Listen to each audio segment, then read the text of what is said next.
Resting potential के बाद हम पढ़ेंगे एक्शन पोटेंशियल। एक्शन पोटेंशियल में ये होता है कि कोई भी एक पर्टिकुलर एरिया रहता है। मान लो अपन इसको पहले कॉन्सेप्ट से समझ लेते हैं, फिर एनसीईआरटी की लाइन पढ़ लेंगे। मान लो अपना ये एक्सोन है। एक्सोन है। एक्सोन में कोई एक पर्टिकुलर पॉइंट पे स्टिमुलेशन होता है। तो स्टिमुलेशन होता है तो सबसे पहले यहाँ पे इम्पल्स जनरेट होती है, यहाँ पे एक्शन पोटेंशियल होता है। फिर थोड़ी देर बाद ये वाली चीज रेस्ट पे आ जाती है और ये इम्पल्स आगे की ओर बढ़ जाता है। इम्पल्स यहाँ पर जनरेट हो जाता है। फिर थोड़ी देर बाद ये वाली चीज रेस्ट पर आ जाएगी और इम्पल्स आगे बढ़ जाएगा। एनसीईआरटी ने इसको थोड़ा कंफ्यूजिंग दिया है, लेकिन ये डायग्राम से आप इसको आसानी से समझ सकते हैं। मान लो रेस्टिंग में हम रेस्ट पोटेंशियल में पढ़ के आए थे कि रेस्ट पोटेंशियल में जो न्यूरॉन की सेल होती है वो सोडियम आयन के लिए इम्परमिएबल होती है और एक्शन पोटेंशियल में परमिएबल हो जाती है। तो देखो क्या होता है, अभी ये सोडियम आयन इसके आउटसाइड में है। जैसे यहाँ पर इस पर्टिकुलर पॉइंट पर स्टिमुलेशन होगा तो यहाँ पे देखो सोडियम आयन बना है और उसके साथ में ये एरो का निशान बना है। मतलब यहाँ पर अभी क्या जनरेट हो गया है, इम्पल्स जनरेट हो गया है। तो इम्पल्स जनरेट हो गया है, इसी के कारण सोडियम आयन आपको अंदर जाता हुआ यहाँ पर दिख रहा है, यहाँ नीचे से भी अंदर, ऊपर से भी नीचे। फिर ये नेक्स्ट डायग्राम इसी का अगला डायग्राम है कि ये जो इम्पल्स है पहले यहाँ हुआ, अब ये इम्पल्स आगे की ओर बढ़ गया है यहाँ पर। अब ये पॉइंट बी पर बढ़ गया और ये पिछला वाला पॉइंट कहाँ पर आ गया, रेस्ट पर आ गया। अब जो इम्पल्स है वो यहाँ पर है। तो इम्पल्स यहाँ पर है तो ये वाली जो मेम्ब्रेन है, इतना भाग, ये जो चैनल बना हुआ है, ये चैनल जो होगा वो सोडियम आयन के लिए अब परमिएबल हो जाएगा। फिर थोड़ी देर बाद अगर इसका अपन नेक्स्ट डायग्राम खुद से ड्रॉ करें तो इम्पल्स अपन को यहाँ पर देखने को मिलेगा। इस पॉइंट को अपन यहाँ पे खुद से सी नाम दे सकते हैं। फिर थोड़ी देर बाद इम्पल्स अपन को यहाँ पर डी पॉइंट पर दिखाई देने को मिलेगा। मतलब जैसे एक्सोन में आगे की ओर सिग्नल बढ़ता हुआ जाता, पिछला पॉइंट रेस्ट में आता जाता है, ऐसे यहाँ पे नेक्स्ट बार में यहाँ पर इम्पल्स आ जाएगा तो ये वाला रीजन रेस्ट पर आ जाएगा। अगली बार में जब यहाँ पर इम्पल्स आ जाएगा तो ये वाला पार्ट रेस्ट में आ जाएगा। इसी को एनसीईआरटी ने लाइन बाय लाइन लिखा है।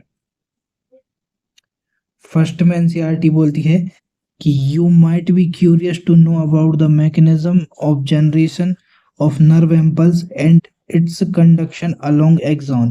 मतलब इसमें बोल रहा है कि आप क्यूरियस होंगे ये जानने के लिए कि एक एक्सॉन में कैसे नर्व इम्पल्स पहले तो एक जगह जनरेट होता है, फिर एक स्थान से दूसरे स्थान पर उसका कंडक्शन होता है। फिर ये बोल रहा है कि when a stimulation is applied on a site figure A, मतलब यही कि स्टिमुलेशन जब इस फिगर ए में अप्लाई होता है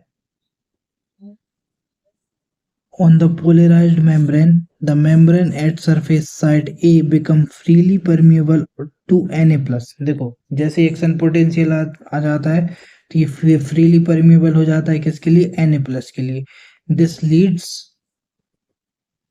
to a rapid reflux Na+ followed by the reversible at the polarity at the site। मतलब जो नेक्स्ट नेक्स्ट पार्ट में क्या हो जाता है, इसका रिवर्सिबल हो जाता है। मतलब जो अगले वाला रीजन मैंने पहले समझाया, जो अगला वाला रीजन अब एक्शन में आ गया है, मतलब इम्पल्स में आ गया है, तो उनके पीछे वाला रीजन अपना रेस्ट में आ जाएगा।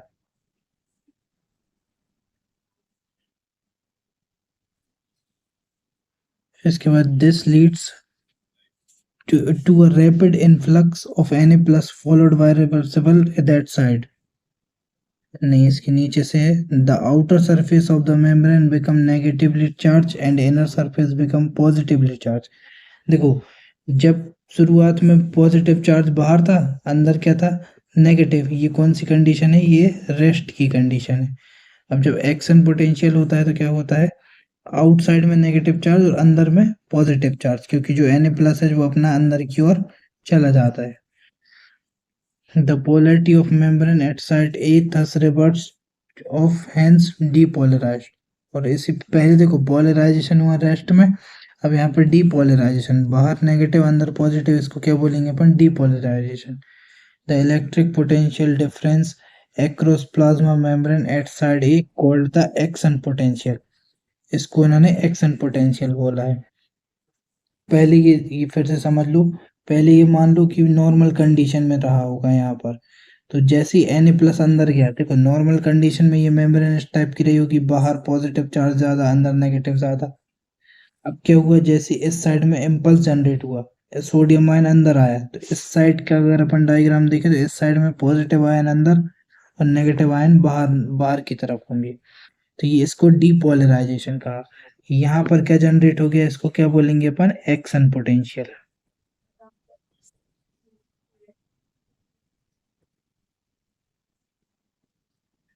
आगे पढ़ते हैं। Which it in fact termed as nerve impulse, इसी को अपन नर्व इम्पल्स भी कह सकते हैं। At side immediately ahead the axon, side B. वही कि अब जो एक्सोन है वो क्या होगा, साइड ए पर इम्पल्स जनरेट हुआ, अब वो इम्पल्स कहाँ चला जाएगा, साइड बी पर। Membrane has positive charge on the surface and a negative charge on inner surface. As a result, the current flows inner surface from side A to B. On the other surface follows from B to side A to complete the circuital current flow. Hence, at the polarity side reversible and an action potential is generated side B. Thus the impulse generation side A arrive side B. इसका मतलब यही है कि जो impulse है वो side ए से side B की ओर चला जाएगा और ए वाला वापस से अपना रिवर्सिबल रूप में रेस्ट पर आ जाएगा। उसी को एनसीईआरटी ने एक कॉम्प्लिकेटेड लैंग्वेज में दी है, लेकिन अपन इसको डायग्राम से अगर समझेंगे तो अपन को इजीली समझ में आ जाएगा।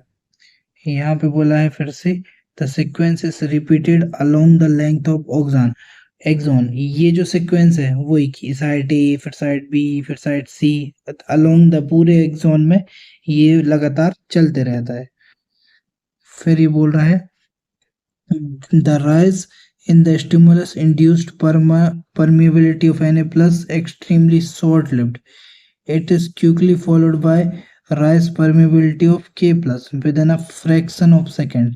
देखो ये जो स्टिमुलेशन की प्रोसेस होती है विद इन अ सेकेंड होती है, सेकंड के बहुत छोटे से पार्ट में होती है, इसलिए जो न्यूरल सिस्टम होता है वो बहुत क्विक होता है। कहने का मतलब ये है कि ये जो मेम्ब्रेन है, एक्सोन की मेम्ब्रेन है, एक्सोनल मेम्ब्रेन है, ये सोडियम आयन के लिए इम्परमीबल होती है, लेकिन एक बहुत छोटे से समय के लिए, शॉर्ट ड्यूरेशन ऑफ टाइम के लिए परमीबल हो जाती है।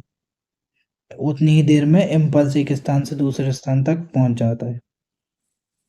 फिर ये बोल रहा है, K+ diffuse outside the membrane and restored the resting potential to membrane at the site of excitation, and fiber becomes once more responsible for further stimulation।